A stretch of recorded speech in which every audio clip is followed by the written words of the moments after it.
Welcome to the Gregarious Mammal Podcast. This is Chris, and in this episode, I speak with Robert Chu of Embleema. Embleema is a blockchain-based health platform that enables consumers, mostly American at the moment, to monetize their health data, which in a system like America is an interesting prospect and one of those interesting monetization prospects that we often hear about with blockchain. So it was an interesting interview, and I hope you enjoy it too. Well, thanks for taking the time, Chris. So my name is Robert Chu, and I founded a company called Embleema, based out of the U.S. A little bit more than 15 months ago. And before that, I was working for a company called IMS Health, which is the global leader in healthcare data and consulting and technology. I did this for about 10 years. I was the general manager of France affiliate, then the head of Asia Pacific and China. And then a few years ago, I moved back to the States to head the technology group. And our clients were all the stakeholders in healthcare, pharmaceutical companies, regulators, healthcare professionals, and care centers. And before this, I spent about 16 years in IBM doing software and consulting. So that's me. And maybe tell us a bit more about Embleema. You're obviously in the health space. But what in particular in the health space are you doing? Sure. Our goal at Embleema is to re-empower the patient as part of the healthcare system. And the way we do it, we apply blockchain technology to enable the patient to control and share his medical records. Mm-hmm. As you probably know, there's a general problem pretty much in every country in the world, which is the fragmentation and the lack of ownership from the patient of his health records, which could be disastrous, in terms of an emergency situation. And certainly the patient is also very often not aware that his health records are being used for good purposes in terms of safety surveillance and in terms of measuring the efficiency of health products like drugs. And moreover, there's a huge business that's taking place today around patient records. This is $1 billion, business that pharma companies need to acquire patient records, again, for good reasons, to prove to regulation that their drug is safe, that the drug is efficient. And, a little bit like Facebook, where the patient generates the data, but the value of it is captured entirely by third parties and other people. And the patient, even though he's the source of the data, does not get a dime or a dollar out of it. And this is something we also want to change to make sure that the patient gets the full reward, money-wise, for his health records. Mm. I mean, I've encountered a few projects trying this idea, more recently, a lot of them around blockchain, but not always. And especially even in my own particular personal perspective, I've lived in 3 countries. I'm lucky enough to not have any particularly concerning health issues that I would like doctors to know about, but there's a few small things here and there. And yeah, generally, every country I've ever been to, it's like starting again. And often you almost have to prove that you know what you're talking about, even though you're talking about yourself. Let's maybe go back a step to the problem you're trying to solve. And why do you think the health, not just the industry, but also the health service is like this? And why? And are there any countries that do it better than others? Yes, I think this overall issue on making sure the patient has his medical history. I think there's really, the common or current way of doing this more or less successfully, would be the state. Would be typically the state or the national payer would fund this, because this is a very expensive endeavor. And the interest of why would the public authority fund this? It's something of like public health interest. Okay, making sure that patient receives better treatments, And to do this, having the healthcare professional, the doctor, having the medical history does augment the probability that the treatment will be, informed and better. So I think that's the current way of doing so. Now, which country has really done it? I think the best example is Estonia. They did this over a period of 5 or 6 years, starting in 2010, and pretty much their 1.2 million citizens, have complete access to their history, images, prescriptions, procedures, doctor notes. I think they did a really good job. But other than that, the other countries are typically struggling. And I think one of the reasons is that the healthcare is really a set of silos, so you have the healthcare professionals, which is like a very, very tight silo, and they're pretty protective, of the health data. In some countries, they claim that they generate the data when the doctor inputs in the EMR and claim ownership. And therefore, there's other fragmentation going on between primary care versus hospitals systems. That's also a wall. Then the patient, generates his own data with connected devices or patient report outcomes. That's another silo. Yeah. I think it's reality. Culturally speaking, each silo kind of claims I have the best data, and therefore I'm not going to share it. So it makes it very hard, even when it's state-driven kind of project. It makes it very hard to achieve it. And I think the difference we're trying to make is that the commonality between all those silos is the patient. At the end of the day, everything starts and ends with the patient. All the healthcare system are geared, to improve the health of a patient. And I think the way we imagine this is going to work is that we want the patient to be very active in retrieving and aggregating his medical history. Because at the end of the day, only the patient knows where he's been to in different hospitals. And you talk about 3 countries, only the patient really knows. And the patient generally has the right to have a copy of his medical records, pretty much in every country. In some countries, it's digitized. In some countries, it's paper. So that makes it a little bit difficult. But the information is there. It's really available for the patient. And if the patient is engaged enough to do so, either because he's very sick or he has a vested interest in having his medical history, then I think we should compensate this patient, because it's definitely it's labor, right? He's taking time and it's an effort, so we should compensate this, and then having him really control this for different use cases. So the first one is obviously when you go to a new doctor, instead of filling forms and forgetting half of your procedures or medications or allergies, you do have, your facts-based medical history, and you do have the probability of being better treated, especially in emergency situations. And then, having the patient actively be involved in this patient record data business, which is so important for regulators and pharma companies. So I think that's the difference. We're pretty much kind of grassroots, going to patients, making sure they're active, paying them for this, and having them be a full participant in this data patient record business, which today they're not. So I think that's the difference. Let's go back a step again there, because you said quite a few interesting things, actually. You're talking about paying patients. I mean, I guess I'm lucky enough to have always lived in countries with at least a semblance of a public health service. I don't really know much about America, which is probably more your knowledge area. But if I'm to think of my general interaction with the health service, I pay tax, I pay for drugs sometimes, or most of the time, just different amounts. Sometimes, depending on the country and what I decide to do, I might pay for private health insurance. For example, I now live in Germany, where health insurance is mandatory, but no insurer can deny you. So it's sort of different, interesting kind of model.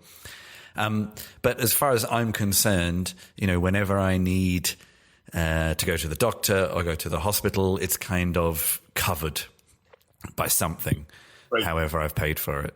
So why would anyone want to pay me for my information? Who wants to pay me, and what are they getting? Okay. Okay, yeah, sure. This is a very good question. So first of all, who's going to pay for it, and what's the value of it? What's the price tag? How much can you get out of your health records? And I think if you take a look at this transaction that occurred in March of this year, so like 6 months ago, Roche, which is one of the global pharma companies based in Basel in Switzerland, they acquired a company called Flatiron, which is based in the United States. And what they acquired is really patient records, right? It's patient records in oncology. And they acquired this $1.9 billion. And our estimate, this is around 200,000, good quality oncology patient records, of course, all anonymized. And it puts a price tag of roughly $10,000 per patient record. Okay, so that's what it's worth. Now, who's getting the value? Well, in that case, it's Flatiron. And the patient who has generated this data, the 200,000 patients, they get zero. So the first thought is, why is that so? Why shouldn't we pay the patient $10,000 rather than Flatiron? Or maybe $9,000 and Flatiron gets $1,000 because there's work. There's only work in curing the data, cleaning it up, identifying like that. So I think that's the first question. The second point of view is we had a conference, last week on October 10th in France, where we had a debate around blockchain and patient data, patient empowerment. And one of the speakers was Mr. Serretti, who is the head of France Santé. So he's the head of all patient associations. And his perspective is very interesting. So in this case, let's talk about oncology. Unfortunately, patients are very sick, and what he's saying, well, these patients, they have a tough time. They very often lose their jobs. Therefore, there's a loss of resources. And even though in countries like France, where there's a very good welfare system and, there's unemployment benefits and things like that, there's a loss of revenue. And why should not the data that this oncology or cancer, patient, which is again worth $10,000, why shouldn't he get compensation for it? Because he does have loss of revenue. And I thought it was a very, very interesting thought. When you're sick, everything goes wrong, right? You have your job and you're struggling. And even though, thank goodness, in France and Germany, there's very good medical insurance, you're covered 100%. You do suffer, loss of revenue. And he says, look, this is something we need to look at because these guys definitely, there's no reason why they're suffering loss of revenue. And if data could be another source of revenue, we should look at it. So I think it was an interesting perspective. So are you effectively looking to supplement or replace health insurance in that case that would usually refund you for loss of revenue when you're sick, I guess? Well, it would be in addition to. Yeah. That would be the better case. Yeah. That would be, because that's money that pharma companies are paying. Yeah. So it's already, somebody's getting it, right? And I think that the issue here is that the patient is not getting anything out of it. And I think this is not right. And we should change it. Okay. And so that's a sort of fairly clear use case, I guess. This monetization of people's data via the blockchain is happening. Well, people are working on it in a variety of places. I think it is a very interesting area. How it eventuates is yet to be seen, of course, but I think it's an interesting area. The other aspect of this that many may think of, this sort of free interchange of your records between medical systems, is this another aspect you're looking at, or is it predominantly on the compensation for your data at the moment? Yeah, there's two use cases. I think you're absolutely right. I think the basic use cases, and a lot of people working on this, is really this sharing, interoperation. So making sure that when you move from one health system to another system, or one hospital to another hospital, you do have continuity, in terms of your medical records and history. So that's very important. That's super important in terms of making sure that each patient, has control and the ability to share when he moves around. That's super important. I think the problem with this use case is that it's very hard to sell. It's very, very hard to sell. And because, there's so much silos in health systems, and you're basically trying to do something that's cross all silos, nobody's going to pay for it. The only the only person who can pay for it, again, it could be the government, right? So I think in this case, I would suspect, the business viability of such enterprises, which just, try to implement this use case, I think is very risky, to be honest. It's very difficult, right? Nobody wants to pay for it. It's as simple as that.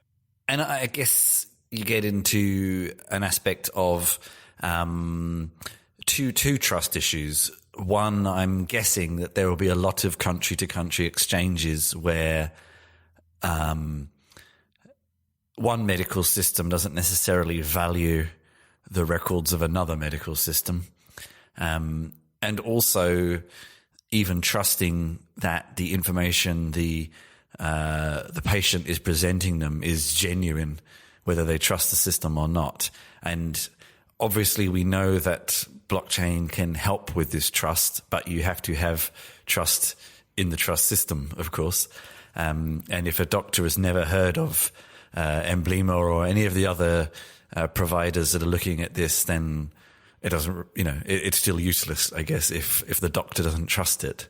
Have you done any work in that space of trying to get significant numbers of medical professionals to trust systems like yours? Well, I think you're absolutely right. I think if you're talking about a country paying for or trusting the data from another country, it's not going to work. Just because just having the doctor being certified and able to work, this is a country by country decision, right? So if you have a diploma from Germany, you go to the US, you're not allowed to work. You have to go back to school and pass an exam, and it's all these professions like doctors, lawyers, same thing, right? And this is very deeply rooted, right? So we're not going to change this, I think, anytime soon. So this is going to be like a generation thing, 25 years at least. So you got to do it country by country, and I think I think in the United States, I think in most countries, it's pretty clear. When a doctor sees a record that's being generated by another doctor in a given country, again, because cross countries, you're right, there's no trust and there's no validation, right? It's just not valid. I think it's fine. So in the U.S., it's very simple. You have something called the Continuity of Care document, which is in the GL7, medical record standard. And this document is really authenticated and signed by a healthcare professional. There's something called author, the doctor signs it. And then if another doctor from another health system from another city in the United States looks at it, it's fine. He knows the colleague has validation. So yeah, I think that works, and within a country that definitely works. Yeah, I think unfortunately the international exchange is a long time off yet, I guess.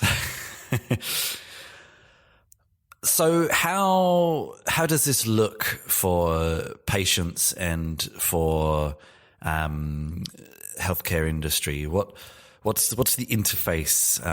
What's the GUI, the experience? How do people access Embleema?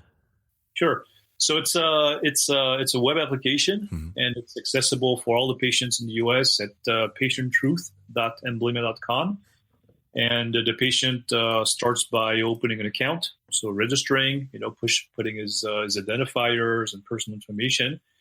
And then within this web application, he uploads his different medical records, and the system, recreates his medical history, and the patient can share it with the doctors. And we also put the authentication layer in blockchain, meaning that all the sharing, which is dynamic, you can revert the sharing, change the scope of the sharing, is also traced and tamper-proof in blockchain. And once the patient has granted access to another doctor, so this is a HIPAA consent form, the doctor can look at whatever the scope of the sharing is. And the patient also has an audit trail in terms of who accesses data in one, which is also in blockchain and therefore tamper-proof. So this is what the patient has in terms of functions in the current system that's live today in the States. Okay. And for the companies that want to consume public patient data and then compensate the patient, is it a similar process? Or how do patients say, my data is open for compensation, or sections of it are open for compensation, etc.? Sure. So we're working on this next version, which we call the marketplace, which is the sharing, of the data for, I would say, regulatory purposes or, real-world evidence surveillance purposes. And in that case, the consent is still in the hands of the patient. One thing that I forgot to mention, Chris, is that each consent is individual to the patient. So this is not like one size fits all kind of thing like Facebook, So each patient can really decide what he wants to expose, when, to whom, and to what purpose. So, for example, if you're an oncology patient, you say, well, I want to expose my data for clinical research, and you can decide which part of your medical records. I want to share my medications, but I don't want to share my social history, for example. You decide which purpose, only for clinical research, phase 3, not for marketing purposes. You can decide with whom you want to share it. I want to share it with Pfizer and Merck, but not with some other pharma company. I want to share it with FDA or not. And then you decide the scope of it, meaning that over time, I'm going to share my entire history. I'm going to share for the next 3 months, or I'm going to share only for analysis. So not the raw data, but only if people want to run analysis on it. And all this is going to be in the hands of each patient. Okay. How do you? Cause I saw a pitch recently that was a similar idea, but in a different kind of space. It was about monetizing data sets to data scientists to do research with, etc.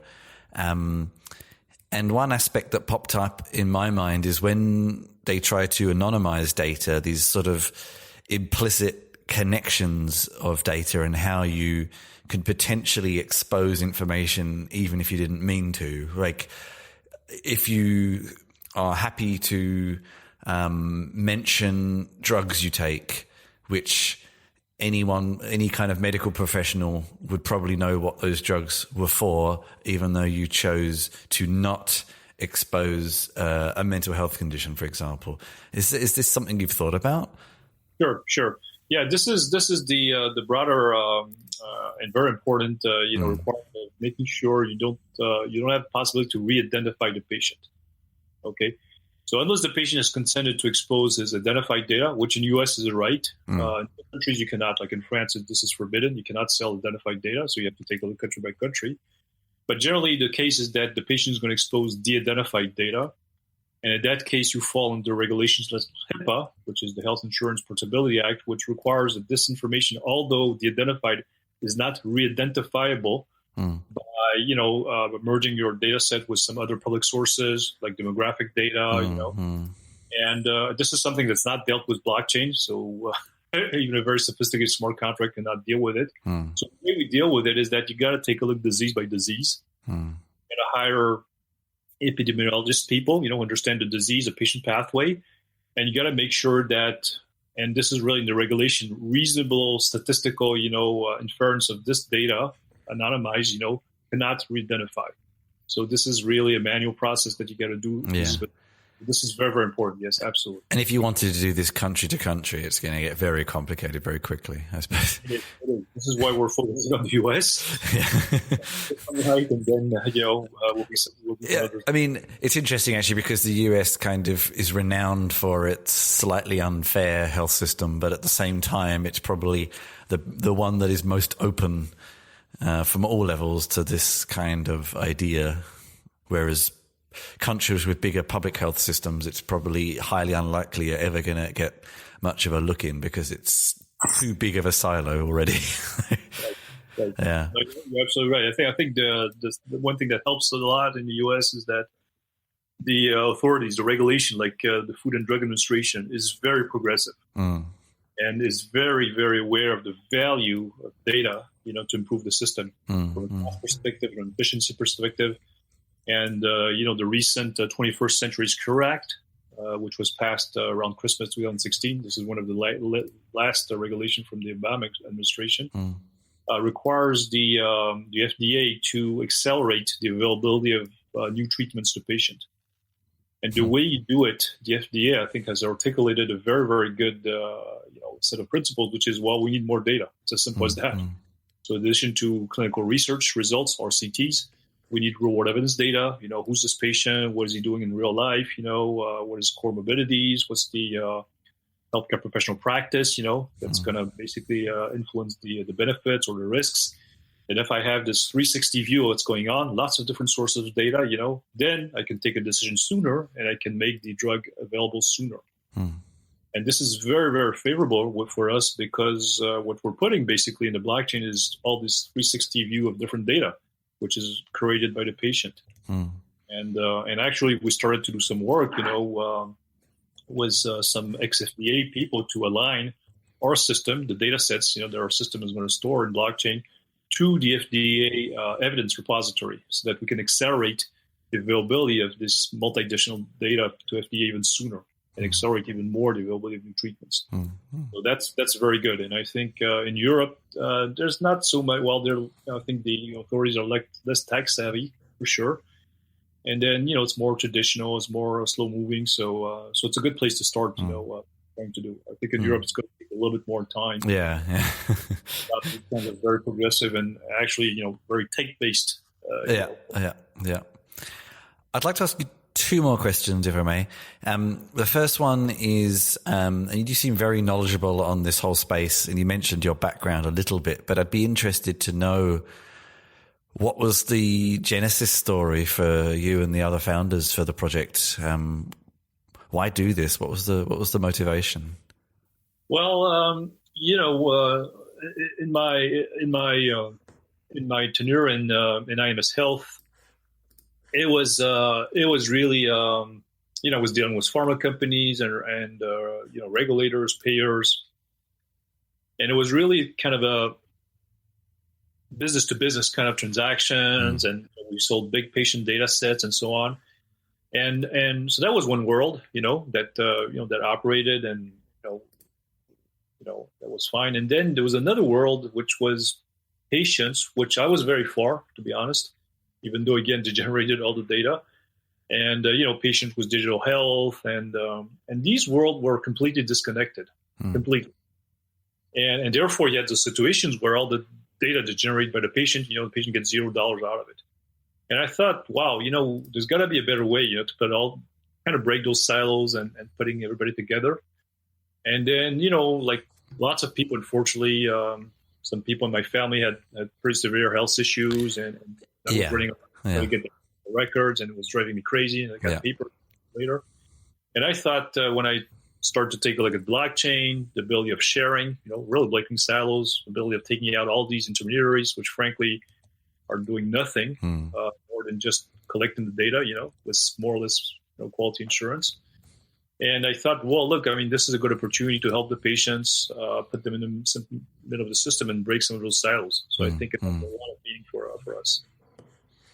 I was, this is one of those spaces where definitely I think people tend to have much more of a personal story. And I had a feeling that your passion for the subject, I had a feeling that might be. I should have actually said, if you're comfortable to say, but you obviously were, because we already covered that. So, and I mean, has anything like this helped anybody yet? Do you know, or is it still too early days to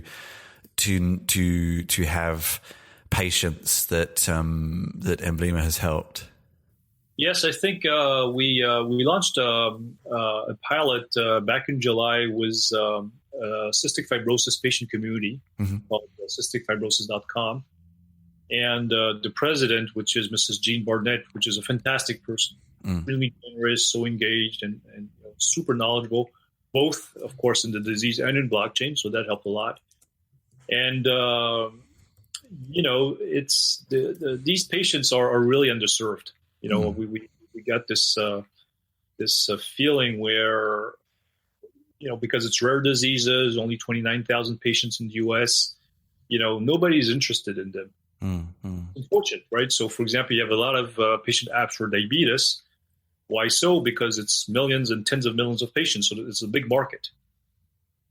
29,000. Who's gonna develop a patient app? Nobody, right? And I think because we're decentralized and basically we're just going to be an enabler, right, to make sure that these people get attention by selling their data. And also because they're going to receive funds from pharma companies, that's going to buy the data, then they're going to be able to fund a patient app. It's as simple as that. And it's great to work with those people because these people are so courageous. I mean, they have to spend like 4 hours every day, doing exercises to make sure they unclog their lungs. And then they're so engaged. Well, we're going to clean up our data, put it into blockchain. What do we need to do? We're ready to work. It's so encouraging to see. And our goal, with Gene is very simple. Well, let's get those funds, from the farm companies because it's valuable data. And the metrics of $10,000, definitely apply, to these people. And then we'll be able to fund a patient app. And one very simple functionality that these guys don't have is that you have to avoid putting 2 patients of cystic fibrosis in the same room because they have the risk of cross-infecting each other. Oh, wow. Okay. Really life-threatening. So a very simple patient app with location-based services, of course, with patient consent that registers on the app saying that, look, 30 feet away or 200 feet away, you have a colleague which is also cystic fibrosis, just don't move closer to him. And simple things like that, I think we can change and very meaningful things. Yeah. So that has a very, very strong purpose. Yeah. And then the final question after that comment seems a bit inane, but it's something that certainly people I write for and who listen to my interviews are interested in. So we'll have to cover it, even though after that statement it's a bit of a step down. What's the technology underneath Embleema? I can actually see you've got Hyperledger and Ethereum listed, which seems interesting. How are you using both together?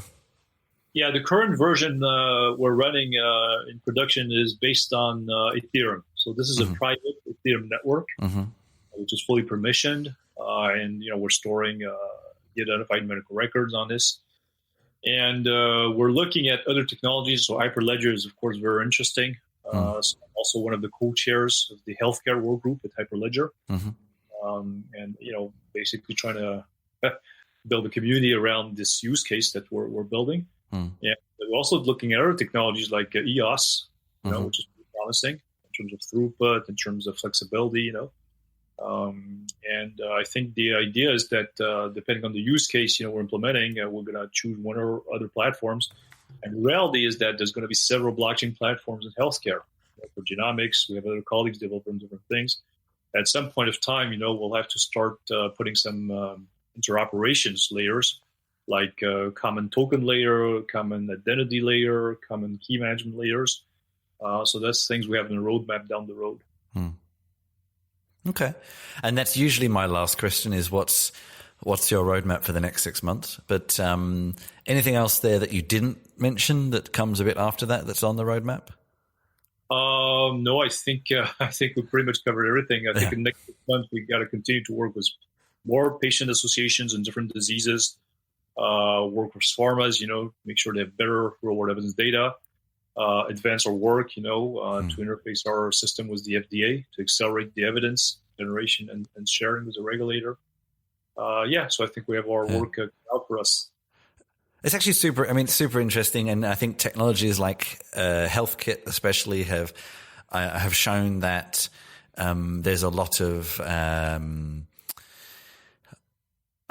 good use cases for tracking health information. But where that information ends up is the interesting aspect. And often a lot of people are asking for really good use cases of blockchain technology. And I think this is one of those where it actually is potentially very interesting. And if we can actually, that's something you mentioned very, very early in the interview that we didn't quite come back to, was the aspect of connected devices, the data that they generate as well. Even a basic phone these days can generate some basic health information, and where it goes, nobody knows most of the time. So, but the information is useful. So being able to do something more constructive with it on an individual basis is a really interesting use case, actually. And that was me speaking with Robert Chu of Embleema. If you've enjoyed the show, then please go along to gregariousmammal.com/podcast to find previous shows and rate and comment wherever you have listened to this show. We'd love to hear your feedback. And if you have really loved the show, then you can find more at gregariousmammal.com/support, where you can buy merchandise and make donations. I have been Chris Chinchilla on chrischinchilla.com or at Chris Chinch on Twitter for personal messages. And until next time, thank you for listening.